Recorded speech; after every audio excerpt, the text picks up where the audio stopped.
मन में विनम्रता का भाव, जीवन की प्रत्येक अनुभूति का चिंतन,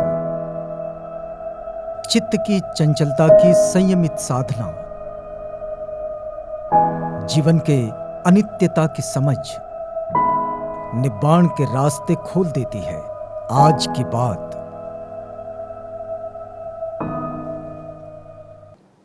आज की बात, स्वागत।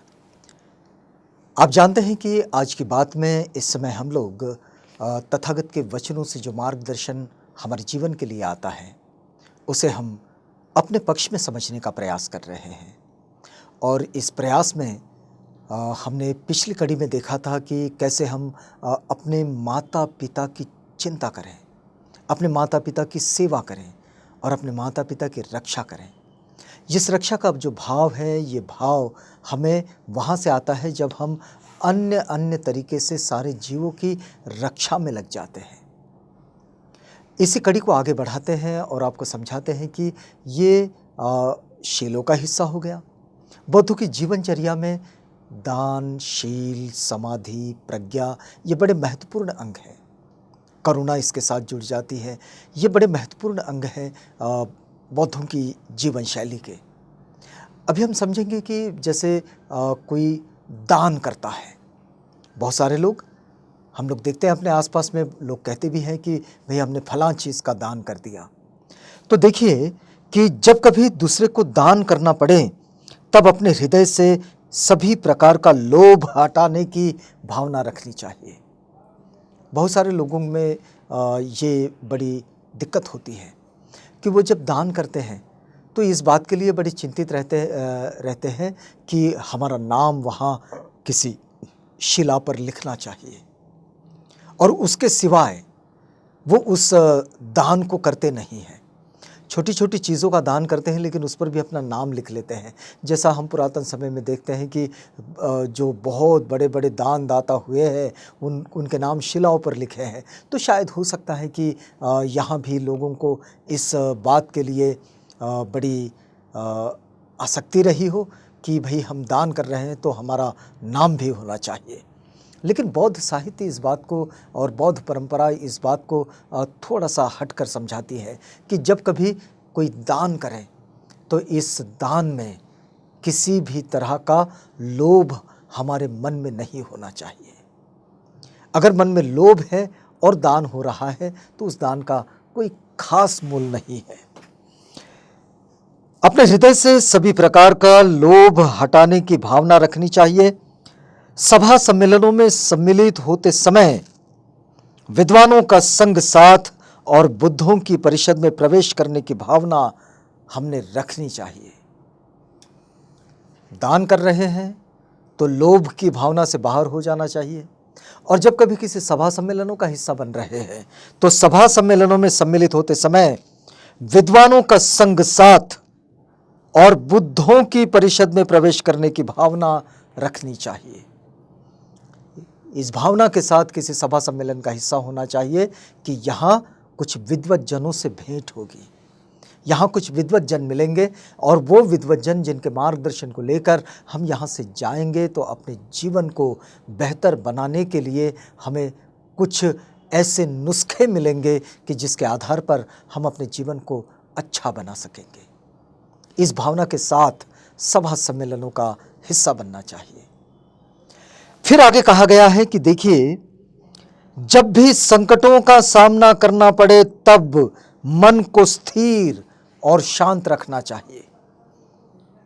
हमेशा हड़बड़ाहट में गलती हो जाती है और वो जो गलती हो जाती है उस गलती से काम बिगड़ ही जाते हैं। बुद्ध वचन कहता है कि जब कभी किसी संकट का सामना करना हो, संकट जीवन है तो आएंगे, लेकिन संकटों का सामना करना हो तो बिल्कुल शांत रहना चाहिए। और शांत और स्थिर होकर, मतलब अपने मन को स्थिर बना ले, अस्थिर ना हो जाए। मन को स्थिर बनाए और शांत होकर उन संकटों का सामना करिए। देखिए कि संकटों से पार चले जाएंगे। लेकिन अगर संकटों में घबरा गए और घबराकर उन संकटों से जूझने की कोशिश की तो बस असफलता ही असफलता। इसलिए तथागत कहते हैं कि अगर संकटों का सामना करना है तो बिल्कुल स्थिर हो जाइए, शांत हो जाइए और फिर बुद्ध की शरण लेते समय सभी लोगों के साथ निब्बाण प्राप्ति की कामना करनी चाहिए। अगर तथागत की शरण ले रहे हैं, जब ये कह रहे हैं कि बुद्धं याव जीवितं शरणं गच्छामि, ये पूरे जीवन भर, जीवन पर्यंत, जीवन तक बुद्ध के सिवाय मेरी कोई दूसरी शरण नहीं है, बुद्ध को ही शरण है। और ये जो बुद्धं शरणं गच्छामि कहा जा रहा है, तो इस बात की कामना के साथ ही ये शरणं होना चाहिए कि हम दुख मुक्त जीवन की राह चलेंगे। जब दुख मुक्त जीवन की राह चलेंगे तभी तो न निब्बाण के पास पहुंचेंगे। ये बात और हो सकता है कि ये रास्ता बहुत लंबा हो सकता है, ये रास्ता कठिनाइयों भरा हो सकता है। आज ये रास्ता चलते हुए बहुत सारी कठिनाइयों का सामना करना पड़ सकता है, लेकिन रास्ता तो यही चलना है और मंजिल वही है जहां दुख मुक्त जीवन है, जिसको बौद्धों की भाषा में निब्बाण कहा जाता है, जिसको सामान्य भाषा में लोग निर्वाण कहते हैं। तो पहुंचना तो वहीं है, उसी मंजिल पर, और रास्ता तो यहीं से गुजरता है, लेकिन बड़े ही शांत और स्थिर मनोवृत्ति के साथ हमने इस राह को चलना होगा। इसलिए जब भी बुद्धं शरणं गच्छामि कहते हैं तो मन में वो भाव होना चाहिए, बुद्ध वचन कहता है कि मन में वो भाव होना चाहिए कि हम दुख मुक्ति के जीवन का जो रास्ता है उस रास्ते को हम चलेंगे, ये कामना मन में होनी चाहिए। और जब धम्म की शरण लेते हैं तब सभी लोगों के साथ धम्म के खजाने में गहरे उतरकर महार्णव के समान विशाल प्रज्ञा की प्राप्ति की कामना करनी चाहिए। और जब धम्मं शरणं गच्छामि कहते हैं, जब भी कहते हैं कि धम्मं याव जीवितं शरणं गच्छामि, तब मन में सब लोगों को इस धम्म वृक्ष की छाया में लेकर आने की और अब स्वयं भी धम्म की इस छाया में बैठने की अपनी तैयारी, पूरी तैयारी के साथ यहाँ पर निकलना होता है। और तब कहीं धम्म की शरण लेने का कोई खास मतलब रहता है जिसमें विशाल प्रज्ञा की प्राप्ति की कामना करनी चाहिए जब धम्म की शरण लेते हैं। और फिर जब संघ की शरण लेते हैं तो सभी लोगों के साथ जनता का मार्गदर्शन कर सभी बाधाओं को दूर करने की कामना करनी चाहिए। जब हम संघ की शरण लेते हैं, जब कहते हैं संघं शरणं गच्छामि, जब हम कहते हैं कि संघं याव जीवितं शरणं गच्छामि, तब मन में सभी लोगों के साथ, सभी को, सभी जनता को मार्गदर्शन कर उनके रास्ते में आने वाली सारी बाधाओं को दूर करने की कामना करनी चाहिए।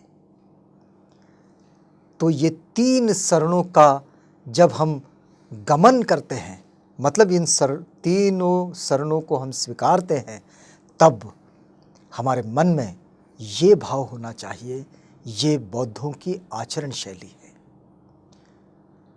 कि हम अपने जीवन को बेहतर बनाने के लिए जब बुद्ध की कामना कर रहे हैं, जब बुद्ध को शरण कर रहे हैं, बुद्धं शरणं गच्छामि कह रहे हैं, तो उस वक्त में मन में ये भाव होना चाहिए कि हम दुख मुक्ति की राह चलेंगे।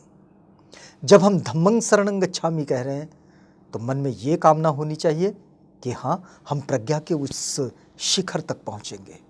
और जब हम संघं शरणं गच्छामि कह रहे हैं तो मन में ये कामना होनी चाहिए कि ये पूरी जनता, ये पूरे लोग, ये पूरी सृष्टि, जीव सृष्टि जो दुखों का सामना कर रही है, उनके हम मार्गदर्शक बनेंगे और मार्गदर्शक बनकर उनको इस दुखों के सागर से पार कर ले आएंगे। इस कामना के साथ बौद्ध अपना जीवन यापन करते हैं। आज की बात में यहाँ रुकते हैं, इस वादे के साथ कि कल पुनः आपसे मिलेंगे एक नई धारा के साथ, जहाँ बुद्ध वचन अपने आप में हम सब पर अपने मार्गदर्शन की अमृत वर्षा कर रहा होगा। आज की बात